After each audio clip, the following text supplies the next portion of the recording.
Martes 7 de noviembre. Lección número 6. Motivación y preparación para la misión. Texto para memorizar.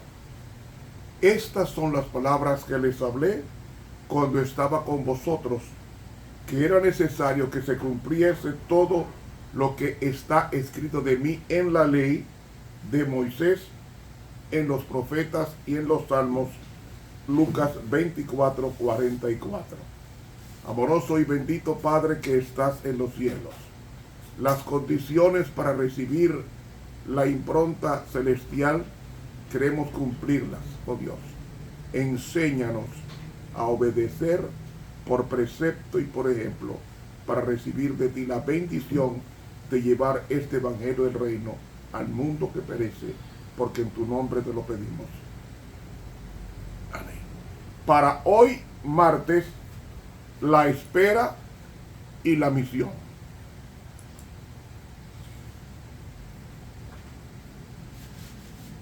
Si nosotros pensáramos que tenemos una guerra no contra personas humanas, sino contra principados y potestades, señores de las tinieblas, nos daríamos cuenta el peligro que corremos cuando no nos ponemos en las manos de Dios.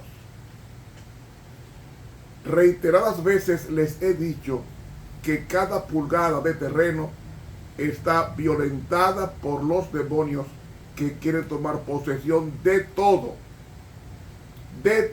especialmente del ser humano que fue hecho hace 6,000 años a imagen y semejanza de Dios.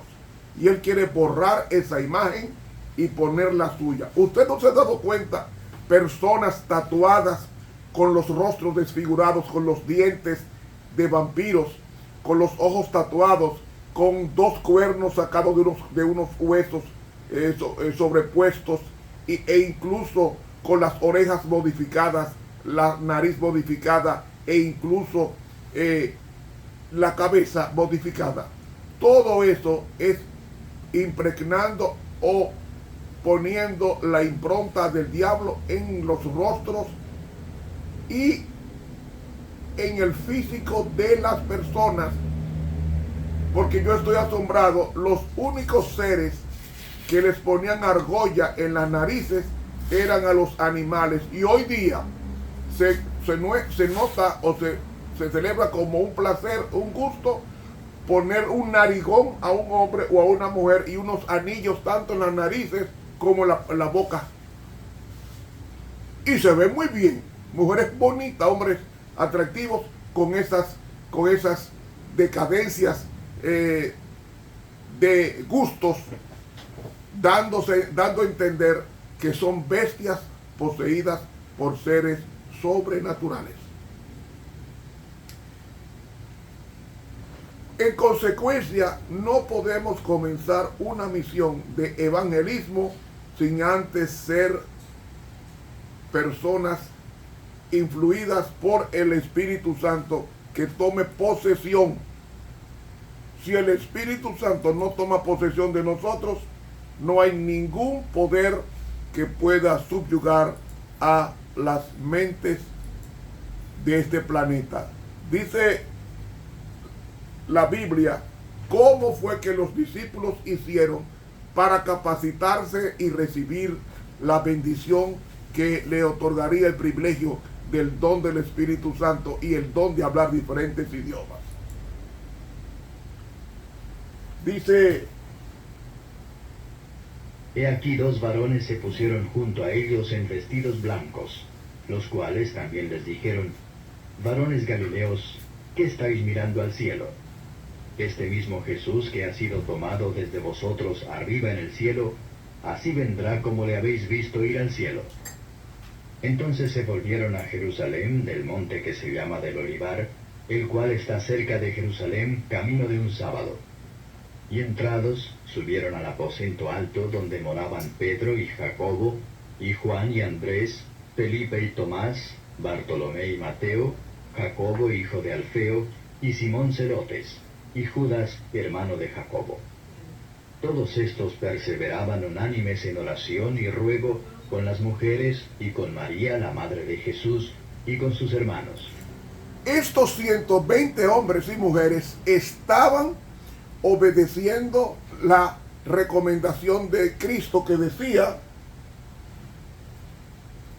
que no se fuesen de Jerusalén, sino que esperaran la promesa del Padre, del bautismo del Espíritu Santo, versículos 4 y 8, mas recibiréis la virtud del Espíritu Santo que vendrá sobre vosotros, y me seréis testigos en Jerusalén, comenzando donde Cristo fue el centro del evangelismo, en toda Judea, donde Cristo tanto nació como predicó, en Samaria y hasta lo último de la tierra. De ahí que se necesitaba que los discípulos se vaciaran para poder ser llenos del Espíritu Santo y trabajar por las almas como lo hicieron. Y en aquellos días Pedro, levantándose en medio de los hermanos, dijo, y era la compañía junta como de 120 en número: varones hermanos, convino que se cumpliese la Escritura, la cual dijo antes el Espíritu Santo por la boca de David, de Judas, que fue guía de los que prendieron a Jesús, el cual era contado con nosotros y tenía suerte en este ministerio. Este pues adquirió un campo del salario de su iniquidad, y colgándose reventó por medio, y todas sus entrañas se derramaron. Y fue notorio a todos los moradores de Jerusalén, de tal manera que aquel campo es llamado en su propia lengua Acéldama, que es campo de sangre. Porque está escrito en el libro de los Salmos: sea hecha desierta su habitación, y no haya quien more en ella, y tome otro su obispado. Conviene pues que de estos hombres que han estado juntos con nosotros todo el tiempo que el Señor Jesús entró y salió entre nosotros, comenzando desde el bautismo de Juan hasta el día que fue recibido arriba de entre nosotros, uno sea hecho testigo con nosotros de su resurrección. Y señalaron a dos: a José, llamado Barsabas, que tenía por sobrenombre Justo, y a Matías. Y orando dijeron: tú, Señor, que conoces los corazones de todos, muestra cuál escoges de estos dos, para que tome el oficio de este ministerio y apostolado, del cual cayó Judas por transgresión, para irse a su lugar.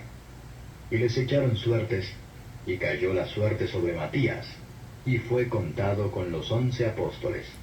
Aquí vemos cómo ellos perseveraban unánimes en la oración y en la predicación. Con relación a esto,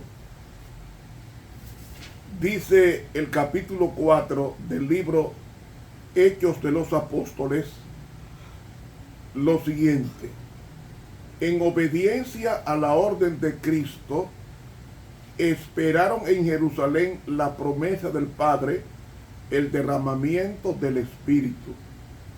No esperaron ociosos.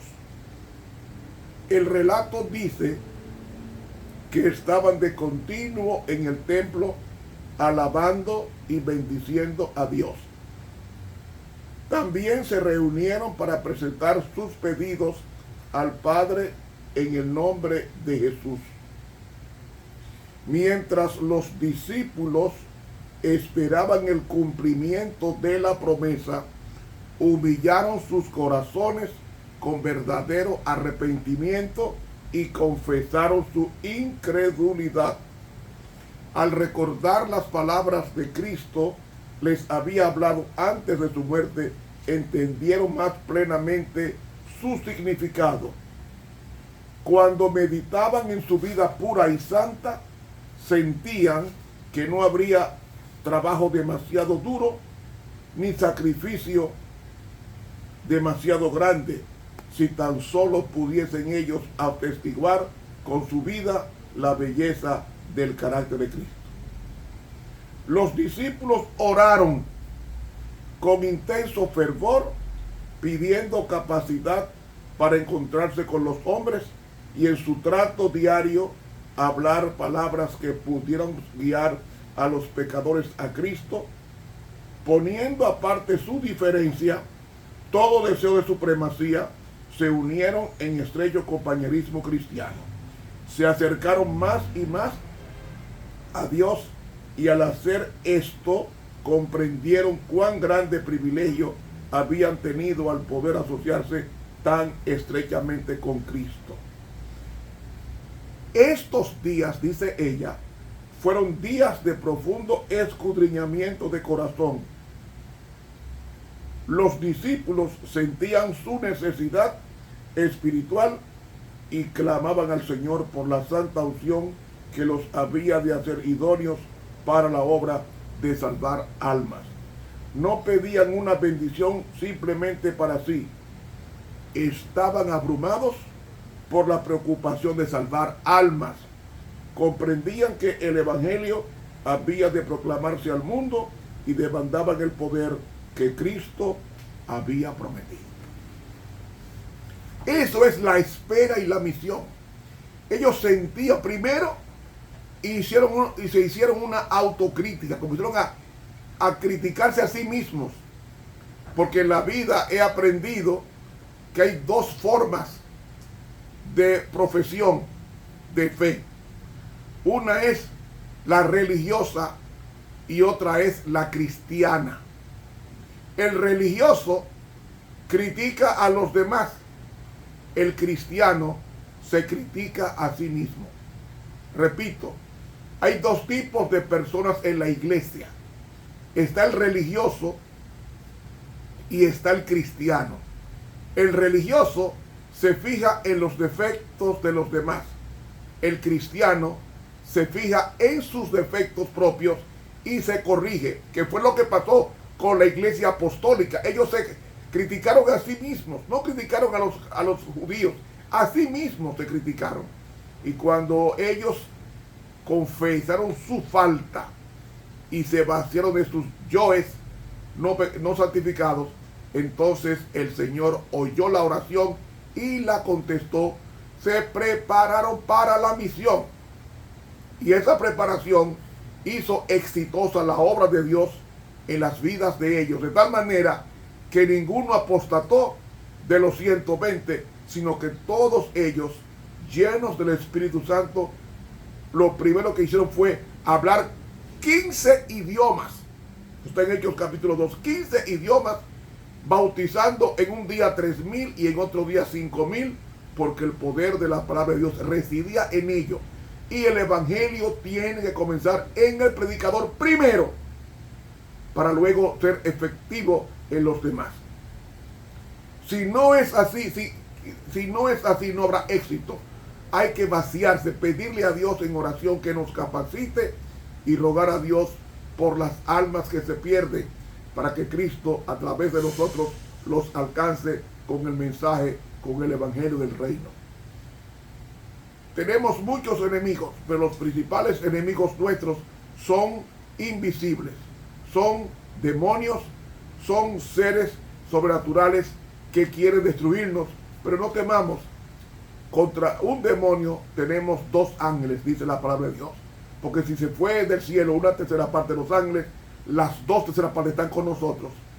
Y no solamente las 2 terceras partes, también está el poder del Espíritu Santo para abrir y cerrar puertas y hacernos triunfadores. Hermanos, preparémonos para llevar este mensaje del reino, que hizo posible que Pedro pudiera predicar con denuedo a aquellos deicidas. Como dice la lección de mañana miércoles, ustedes lo crucificaron. Hermanos, que Dios nos bendiga. Suscríbase a este canal de YouTube Ramón Romero. Dele clic a la campanita. Invite a otros a la suscripción. Haciéndolo, estará predicando este evangelio del reino a terceros. Que Dios nos continúe dirigiendo.